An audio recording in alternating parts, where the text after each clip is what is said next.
Welcome to our podcast, Real Marriage Real Talk with Mr. and Mrs. Eagleton. Welcome back to Real Marriage, Real Talk with Mr. and Mrs. Eagleton. Today we're continuing our discussion on the power of serving your spouse. And what we tend to do, if we're not astute and perceptive, is to offer what we would want. Yes. So Right. if, we're going to use this example, if my primary love language is physical touch, Right. i.e. Adult dancing. Dancing, then Your spouse comes home, there's when candles I lit want- everywhere, music playing. It's like, I'm going to service you tonight. And they're like, I just had a long day at work. So- What are you? You set the moods, rose petals So- everywhere. if you're You not are not careful, trying to service me. If you're not Right. careful, what we do, so my primary love language, It is. most of the physical- time, most of the Yes, time is most of the physical time. touch. Yes. And so if I'm not careful, when I want to serve you, Yes. I set up those You things. say, may I have this dance? No.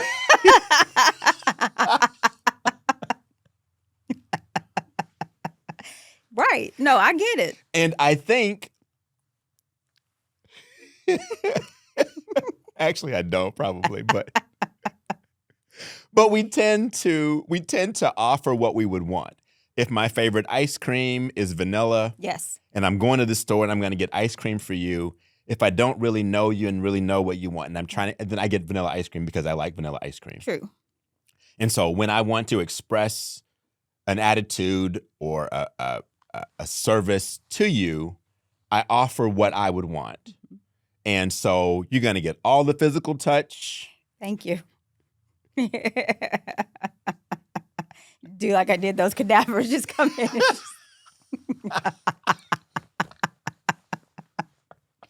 And I'm just going to touch you.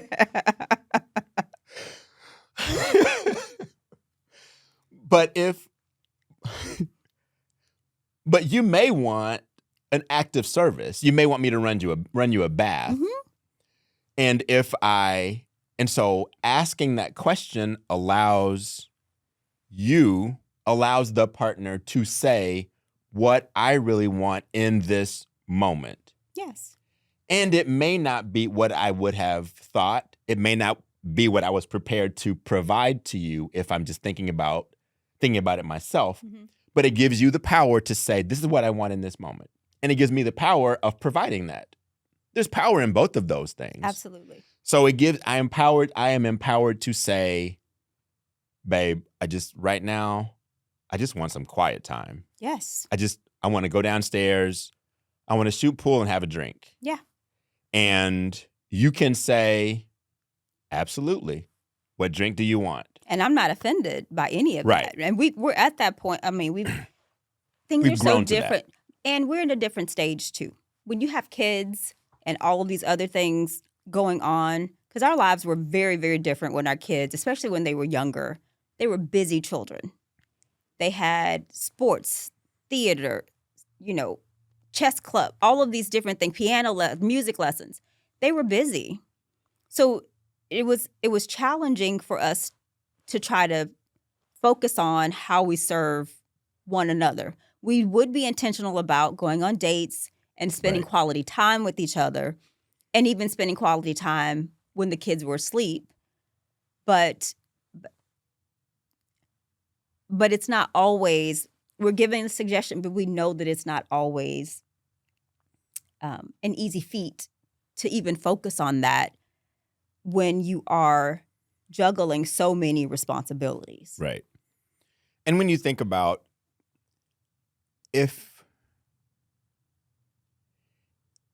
what is the real purpose of being with someone? If it is only to meet your selfish needs, Mhm. that's problematic. Right. And I thought about this recently, and there is only one person in all of human existence that ever existed for any length of time without any other human connection. And that's the first person God created. Yeah. The Bible doesn't tell us how long he lived before Eve was created, but there was some time where Adam existed without any other human connection. Now, before the fall, he had a perfect relationship with God. And that, because of the way God created us, that was insufficient. True. Because God said so. God said so. So we are designed to have human connection. And if we are designed to have human connection, then you have to ask yourself, why? Why are we designed to have human connection? There is something that we get from our connection with other human beings. Benefits that we get. That God, and there's something that we have that we can do as a part of our human connection, with our connection with other humans. It's community. Right. We are and human, so, like beings of community. And if marriage doesn't help me not be selfish, then what was the point of it? I could stay single and try to meet all of my own needs and never worry about meeting someone else's needs or serving someone else. So there is a responsibility when we decide we're going to put our lives together. I have a responsibility to try to meet your needs. I have a responsibility to try to serve you and vice versa. Right. I can't be a husband that only takes from you. So I have to find a way. It has to be that I am serving you, that I'm trying to find a way to serve you. I'm trying to find a way to enhance your life. Otherwise, I'm not. Some of the studies show that it's more beneficial. We talked about this earlier. More beneficial for men to be married in terms of lifespan and life expectancy than to stay single. 100%. And it is because now I have someone, typically it's because I have someone serving me. I have someone taking care of a lot of parts of my life that I don't have to worry about anymore. Don't have to worry about or stress about. And it doesn't help women the same way. I was about conversely, women, it shortens a woman's lifespan to be married. Right. Because men, by and large, may not be givers, nurturing and givers and caring for. They're takers, right? Some of that serving is complicated by, you may not. So Meredith's not going to like this. Neither is Ashley. I love both of you. So some of that is complicated by this whole idea of feminism. And I don't agree with that. You don't agree with feminism?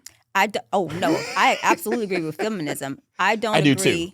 I know you do. I don't agree that I think that there are equal measures of contributions to those issues from some like feminist ideals and definitely from these toxic masculinity ideals. Like both of those things equally contribute to a lot of the things that we see today. Right. So, and I will expound on what I meant. So there are things that Tavari just does not do if I'm around. She doesn't open doors. I open doors for her. If we're walking down the street, I walk on the side of the sidewalk that's closest to the street. That's my protection to her. If we are in a restaurant, I sit facing the entrance rather than her. I go up the stairs behind her. I go down the stairs in front of her. That's my protection. She doesn't put gas in her car. She doesn't put air in her tires. And she is physically capable of doing all of that stuff. Yes. And I have had instances where I'm holding a door open. We're not together. I'm holding a door open for a woman coming behind me. And her response is, I can open the door myself. Yes. Yes. That's silly. Agreed. To all the feminists who said that to someone, all the women, that's silly. I know you can open the door yourself. Right. I see you walking. I see you. I know you're walking. You're able-bodied. I'm being courteous. I wasn't saying you're incapable. I was being courteous to you because you're coming behind me. Right. But I think when those attitudes are prevalent, then men get chided for those things and they just stop doing them. Right. A lot of the men stop doing it. My brother was like, it's who I am. I'm not stopping. I'm not right. And I love that attitude. You can be offended. That's I am on not you. changing who I am. Yeah. Right. I am chivalrous. I am courteous. I am a gentleman. I am going to be that way no matter what you do. And if you choose to be offended by that, that's you. a you problem. Right. Exactly. But a lot of men may not be as sound and secure in who they are and doing that. True. And so I know one of our friends, Ashley, was like, I can put gas in my own car. I know you can. Ashley, I love you. He really does. I really do. And so we have this discussion a lot. I can do that myself. Absolutely, you can. Mm-hmm. My willingness to do things for you is not because you are incapable. It's because I want to do them for you. Right. And so when we see it that way, then it becomes something that I can appreciate. Right. Oh, my husband put gas in my car. I really appreciate that. Yes. I hate stopping to put gas in the car. Mm-hmm. So I don't have to worry about that. Yeah. I don't want to get my car washed. So my husband washes the car. I am physically capable of doing all of those things, but I don't have to because someone wants to do that for me as a way of taking care for me. Mm-hmm. And so sometimes it's challenging to accept that service because of what you think it says about you. For a woman, for hardcore, and I keep saying feminist, and that's not necessarily what it is, but for hardcore feminists, it's difficult for me to accept them from a man because I think it makes me feel less than a capable woman. And that's not what he's trying to say at all. I mean, I can agree with some of that. What I think happens with a lot of things, so we shouldn't try to generalize. That's the first thing. Because feminism is a spectrum, I believe. Some people fall all the way, on one side where they want to do all, and some people are closer to the other end where they're like, yes, women should get equal pay, they should do this, but they would prefer traditional roles. So it's a spectrum. Fair enough. For me, I think feminism means, ultimately, for me, that as a woman, you get to choose the life you want, and no one gets to criticize you for having that life. So if you want to stay home and grow your own grain, pound it, turn it into flour, make your bread, have 15 kids, homeschool everybody, and do that, that is absolutely your choice. No one gets to judge you for that. And you don't get to decide that that is the lifestyle that everyone gets to have. Right. If a woman wants to go and be a CEO, she wants to have 15 degrees, have 2 kids, have 2 nannies to go with those kids, have someone who cleans her house, does all of those things, and she climbs the corporate ladder, that is her choice. And no you one don't gets get to to criticize her choice. for doing that. Fair. You take on whatever feminism or your role as a woman means for you. And refrain from trying to decide this is what a woman should do. Right. And I think what you said is, I'll encapsulate what you said, at least what I heard you say, is that feminism is allowing each woman the ability to choose her path. 100%. Without judgment, without criticism. Yes. Without all the other things that come along with it. Yes. Just because a woman decides, I'm going to stay home and raise my family, you haven't set the feminist movement back. Absolutely not. Because it was about women making choices about what they want to do. Having choices. Having choices. Yes. Having choice, and not someone else deciding for you right. what you can do. Mm-hmm. And so I guess the net of it is, try to find ways, if you are in a relationship, a committed relationship, try to find ways to serve each other. Mm-hmm. Both of you try to find ways to serve right. each other. Yeah. And try to find ways to serve each other that are consistent with what your partner wants. Exactly. Not what you think they want. Right. And the easiest way to serve your partner in the way they want to be served is to say, what can I do for you? Thank you on the Real Marriage, Real Talk with Mr. and Mrs. Eagleton. You can also follow us on TikTok, Instagram, and YouTube at Mr. and Mrs. Eagleton.